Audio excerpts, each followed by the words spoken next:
সূরা ইখলাস কখন পাঠ করলে সাথে সাথে ফলাফল পাবেন, ভালো করে বুঝেন। সূরা ইখলাস হচ্ছে পবিত্র কোরআনুল কারীমের ভিতরে ছোট সূরাদের ভিতরে অন্যতম একটি সূরা। তবে ফজিলতের দিক থেকে সূরা ইখলাস হচ্ছে গুরুত্বপূর্ণ ফজিলত, এবং এই সূরাটা এমন একটা সময় আল্লাহ পাক রব্বুল আলামিন নাজিল করে দিয়েছেন যখন আল্লাহ রাসূল সাল্লাল্লাহু আলাইহি ওয়াসাল্লাম দ্বীনের প্রচার করতে লাগলেন। এমন সময় আল্লাহ পাক রব্বুল আলামিন এক আল্লাহর দাওয়াত দিতে লাগলেন। তখন কাফেররা আল্লাহ রাসূল সাল্লাল্লাহু আলাইহি সাল্লামকে কোশ্চেন করলো যে, মুহাম্মদ, তুমি তো এক আল্লাহর দাওয়াত দাও, আমরা তো কোটি কোটি দেবতার পূজা করি, তারা আমাদের সমস্যার সমাধান করতে পারে না। তুমি যে আল্লাহর দাওয়াত দাও সেই আল্লাহ কয়জন এবং সেই আল্লাহর সন্তান আছে কিনা?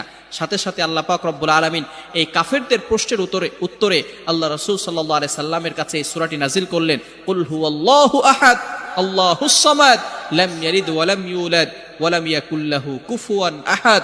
আল্লাহ পাক রব্বুল আলামিন এক, অদ্বিতীয়, এবং আল্লাহ